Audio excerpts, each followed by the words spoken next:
नमस्कार दोस्तों, मैं अमन आपका इस चैनल पर स्वागत करता हूँ।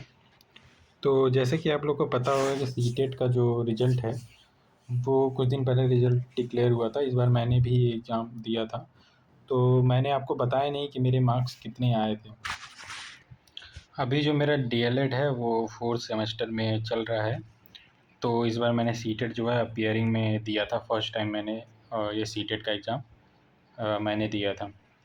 तो चलिए मैं जल्दी से आपको अपना रिज़ल्ट दिखाता हूँ। तो ये रहा मेरा रिज़ल्ट, जिसमें ये पेपर 1 का रिज़ल्ट है। पेपर 1 हुआ था CDP mathematics EVS language 1 language 2, जिसमें सीडीपी वाले सेक्शन में 30 में से मेरे 20 नंबर आए थे। मैथमेटिक्स में 30 में से आंसर की से मिलाने पे तो वैसे 21 बन रहे थे, लेकिन 2 क्वेश्चन बाद में घट गए और ये 19 क्वेश्चन बचा। और ईवीएस की बात किया जाए तो यहाँ पर 18 नंबर बने थे। लैंग्वेज 1 जो था उसमें 30 में से 22, और लैंग्वेज 2 जो था यहाँ पर 30 में से 20 क्वेश्चन ये सही हुए थे। टोटल ओवरऑल 99 मार्क्स मेरे आए थे। ये प्राइमरी का था। ठीक है, अब पेपर 2 की बात कर लेते हैं। तो पेपर 2 था, उसमें सीडीपी वाले सेक्शन में मेरे 30 में से 23 आए, और यहाँ पर ये जो 60 में से 24 नंबर मेरे बने थे। उसका रीज़न ये था कि ये मेरा जो पेपर था वो लग छूट गया था। करीब 30 मिनट ही मेरे पास बचे हुए थे। मैंने ये बाकी के जो 3 सेक्शन थे सीडीपी लैंग्वेज 1 और लैंग्वेज 2, पेपर इतना लेंथी था, और ये मैं फ़र्स्ट टाइम मैंने ये दिया था सीटेट। तो सुबह वाला जो मॉर्निंग वाला पेपर था उसमें पेपर 2 हुआ था। तो पहली बार जब मुझे पेपर मिला तो ये था कि मुझे लगा कि टाइम बहुत ज़्यादा है, 2.5 घंटे में 150 क्वेश्चन करने हैं, तो 1 मिनट एक क्वेश्चन को मिलेगा तो मैं आराम से कर लूँगा। लेकिन ये जो 3 सेक्शन थे ये काफ़ी ज़्यादा लेंथी थे, और मैंने इनको बहुत ज़्यादा समय दे दिया। तो 2.5 घंटे में से 2 घंटे तो मैंने इन्हीं 3 सब्जेक्ट को दे दिया। हालाँकि मेरे जो मार्क्स हैं इसमें काफ़ी अच्छे बने हैं, लेकिन इतना टाइम मुझे नहीं देना चाहिए था। ठीक है, यही जो मैंने गलती की थी, बाद में पेपर 1 जब मैंने दिया था सुधार किया मैंने। तो यहाँ पे जो मैथमेटिक्स है या फिर साइंस है, इसमें मेरे केवल 24 नंबर आए, क्योंकि जो बचे हुए आधे घंटे थे उसमें मैंने सोचा कि जो क्वेश्चन आसान है देखते ही सॉल्व हो रहे हैं उनको मैं सॉल्व करता हूँ। ठीक है, तो अब ये देखिए कि टोटल इसमें 60 क्वेश्चन थे। अब इतना कम मेरे पास समय बचा हुआ था कि 2 क्वेश्चन तो मैं गोला ही नहीं कर पाया। केवल मैं 58 क्वेश्चन मैंने गोला मारा था, और उसमें से 24 क्वेश्चन मेरे बन गए। ठीक है, लेकिन आप देखिए यहाँ पे मैंने ज़्यादा अगर समय दिया था सीडीपी वाले सेक्शन को, तो सीडीपी वाला जो सेक्शन था पेपर 2 वाले में ज़्यादा टफ था पेपर 1 की अपेक्षा।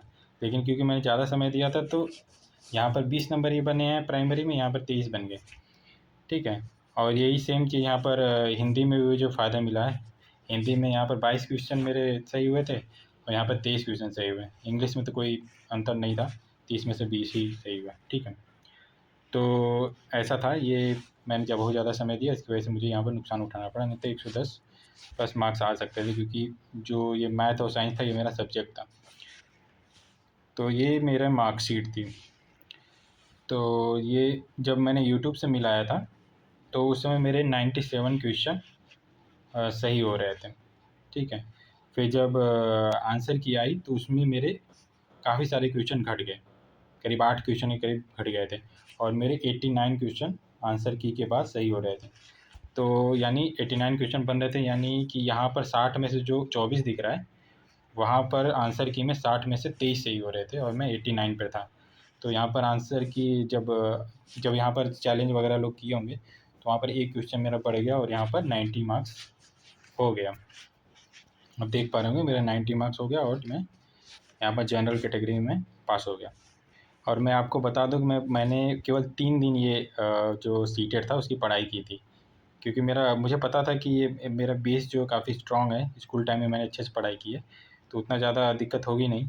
और ये सीडीपी वगैरह जो उसकी मैंने बस मैराथन देख लिया था, एक कोई यूट्यूब पे चैनल था शिक्षा निकेतन करके, 4 घंटे का उसने बनाया था सीडीपी के लिए, तो उसको मैंने 2 बार देख लिया था बस। मैंने वो किया था, मैथमेटिक्स वगैरह ये मेरा सब्जेक्ट ही था तो कोई दिक्कत नहीं हुआ। ईवीएस के लिए भी मैंने कोई ख़ास पढ़ाई नहीं की थी। ईवीएस के भी जो बेसिक्स जो जीके हैं वही आया था, क्योंकि मैं सिविल सर्विसेज की प्रिपरेशन कर रहा हूँ, तो ये काफ़ी मेरे लिए उतना टफ काम नहीं था। और लैंग्वेज 1 लैंग्वेज 2 में तो पैराग्राफ ही होता है, तो उतना मुश्किल नहीं हुआ मुझे। तो आपको मैं बताते चलूँ यहाँ पर कि जो जनरल कैटेगरी के लोग होते हैं उनको सीटेट में 60% मार्क्स पाने होते हैं, यानी 150 में से 90 नंबर आपको पाने पड़ेंगे।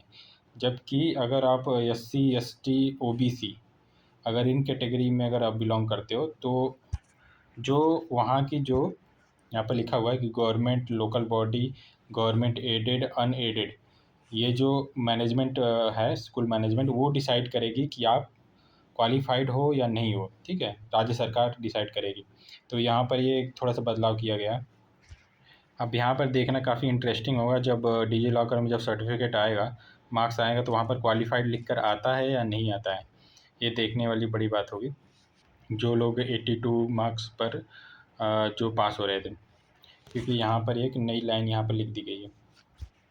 अभी तक अगर आप वीडियो में बने हुए हैं तो उसके लिए बहुत बहुत धन्यवाद। वीडियो को देखने के लिए बहुत बहुत धन्यवाद। अगर आपको किसी तरीके का भी अगर टीईटी वगैरह जैसे एग्ज़ाम जो हैं, अगर उसमें अगर आपको हेल्प चाहिए, पात्रता परीक्षा किसी तरीके है, तो आप लोग कमेंट सेक्शन में आप पूछ सकते हो, क्योंकि ये उतनी बड़ी एग्ज़ाम नहीं है। मैं आपको अब आइडिया बता सकता हूँ कैसे आप पास कर सकते हो बहुत कम समय में, क्योंकि मैंने बहुत ज़्यादा समय नहीं दिया था इसको, तो अब इतना टफ है भी नहीं। अगर आप थोड़ा सा ध्यान दोगे तो ये एग्ज़ाम क्लियर कर जाओगे।